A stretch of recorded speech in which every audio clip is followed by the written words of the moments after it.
If you want to support these projects, head over to mulliganbrothers.com, where you can now buy the Inspire Change t-shirts and much, much more. And please consider becoming a YouTube member with the join button down below. Before that, let's jump into the highlights. I think we assume that, someone achieves something, like standing on stage with an award, it's like they put in the work and they got that, but they weren't promised the result. No. They did it without any promise of success. I think that's a big part of it, is also, like we talked about, finding your passion, and there's no promise at the end of it.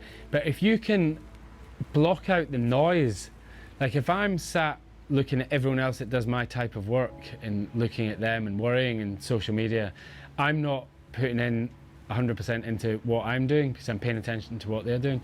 You'll find that successful people don't care what's happening round about them. They don't care. They're not in competition with anyone potentially other than themselves, or they just want to make an exceptional product or offer that service to the masses. And when you start to do that and block out the noise, it's amazing what you can actually achieve. And controlling the controllables, controlling what you actually have dominion over. It's quite a small thing, but control that. You control your mind, you can control what's in your immediate vicinity, but you can't control the weather, you can't control what other people are doing, and you can't control what other people think.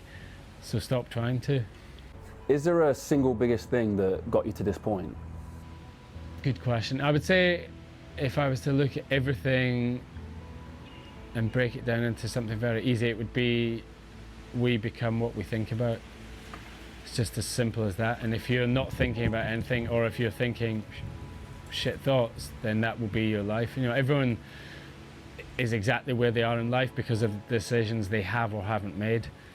It sounds quite callous because lots of external things can happen to someone, but we always have options. Like people generally, especially where we live, we're very privileged where we live in the Western world, where we have all of the mod cons.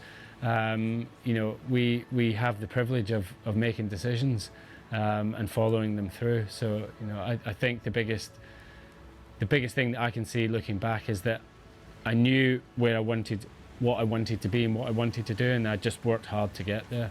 So do you believe in like manifestation then? I don't know if you'd use that word, but like writing down goals and... Yeah. I don't, I'm not going to be sitting chanting and doing that sort of stuff, but like it's proven 110%. It's proven 100% that what you think about becomes your reality. It's like riding a motorbike. I get on a motorbike, I go round a roundabout, I look at a tree, I guarantee you I'm going to hit the tree, right? So the things that you focus on and spend your time on and process and graft, then you'll get there. That's the bottom line. Like there's no magic formula, there's nothing else. Like what you think about and what dominates your thought process from when you get up in the morning to when you go to bed will become your reality. And it's not like hocus pocus, sort of fairy dust and all the rest of it. It's just simply that, it's like you get a black car, whatever brand it is, and then on the same day you see 6, 8, 10 others because you're dialed into that thing. It's like it's at the front of your mind. So whatever your goal is that you're trying to achieve, it's the same as that. You're just open to more opportunities. And the other thing that's worth mentioning is probably have an open mind. As soon as you go down the route of thinking you know everything, ego, etc., then you're or building the walls to protect yourself is keeping ideas and things and people out.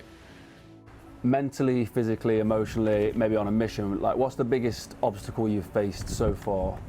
I think a lot of what I do in extreme environments are analogous to life in a way that the biggest obstacles that we stumble across are probably ourselves and what the language that we use and the words that we use to talk ourselves out of things. And you'll find that successful people are very good at talking themselves up.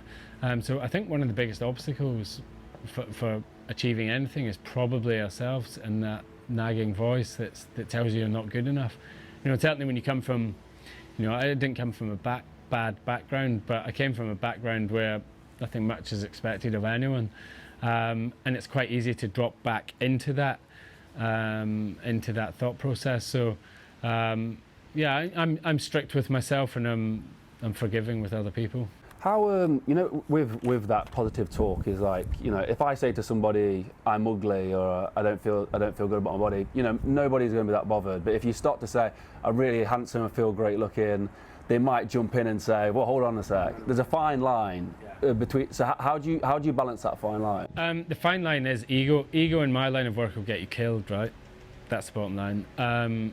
And so, again, the old adage of don't tell people how good you are. Don't tell people what you can and can't do. Show people and do it quietly. Get on with the thing that you want to be doing. Get on with it quietly, and become very good at it and become exceptional at it. And one day people will think, well, it's all right for him or her because they're lucky because they got there. But everything, process, graft, knowing what it is that you want to achieve, and just putting in the hard yards to get there. The lessons that I've learned in these extreme environments are extreme. And not a lot of people have to go through to do those things, but they're directly transferable into everyday life. One of the biggest anxieties that people have is fear of the unknown, or just general anxiety about thinking that everything's falling apart, life's bad, and it's it's very common.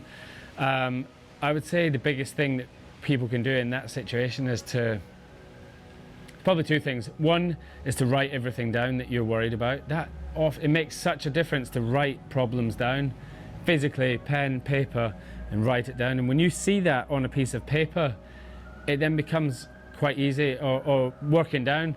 I feel scared because of this, and then the exercises to then write underneath that, and then this will happen, and then this will, and you work it down to the nth degree, and then I die, or whatever that thing is, right? And then you realize just how crazy it is. When you wake up at 3 o'clock in the morning and your entire life is falling apart, and that little voice inside your head is just telling you that that everything's a mess, and worrying about everything, then in the morning it doesn't seem as bad, right? So the biggest thing that you can do with that is control the controllables. It's a simple thing, is you can't control all of these other things, and often what's worse is you're making your judgments and opinions on other people's opinions, which is other people's judgments, which is just mental. Never compare your inside to someone else's outside, because everyone's different. So I think one of the biggest things people can do is just to not worry about anyone else. Control what you have in your dominion, which is your thoughts, and get outside and exercise. It's amazing what that does for you. Even if you've never done it in your life before, get outside. Go for a walk, do 5 meters today, 10, 20, 100, 5 miles, 10 miles. The biggest thing that people can do is take action, because in a year's time you're going to wish you started today. With the book, where's the best place to find the book? What platforms are you on with it? Is your audience mix all over the place? Yeah, it's quite a large American UK based. So yeah, I probably think Amazon annoyingly is yeah. like the easiest one to get it. Is it on Audible as well? Yeah, so Audible's flying up because it's geezers that listen to it. I'm listening to Audible. It's your voice as well. It's dudes that are listening to it, and that's the other thing. Men traditionally, young men, us, I'm putting me in the category of being young, don't really read a lot. Yeah. So audiobooks that we had. So it's on Audible, Amazon. Yeah.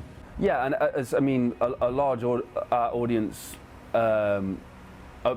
consume self-help as well. Yeah. And I know you spoke like Think and Grow Rich, and you read a few of those yourself as a youngster. But I do think there's so many lessons in this book. It's not just about tales, which there is an amazing amount of stories in there, but there's a lot of lessons to be had as well. Well, that was my main point. I didn't want to sit and write a book that was like, aren't I amazing, aren't I hard, like alpha male bang my chest.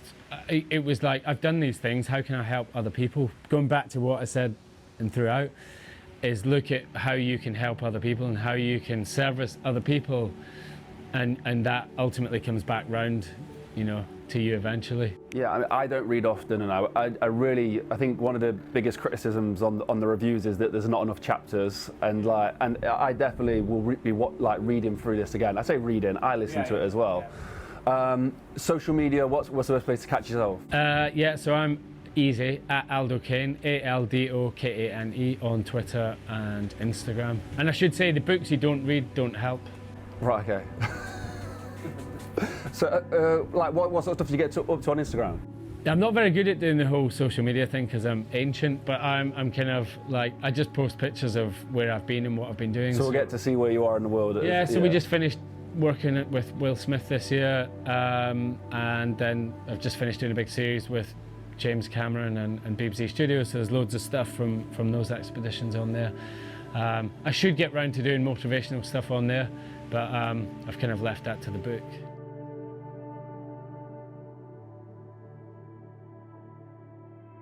If you enjoyed the video, please consider going to mulliganbrothers.com, where you can now buy the new Inspire Change t-shirts, the LFG t-shirts, the Hardest Worker in the Room t-shirts. Everybody who's been supporting us has made this project possible and projects like this in the future possible.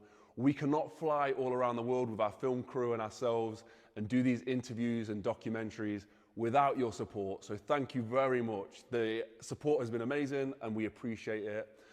Also, there is a join button down below where you can consider becoming a YouTube member of this channel by hitting that join button.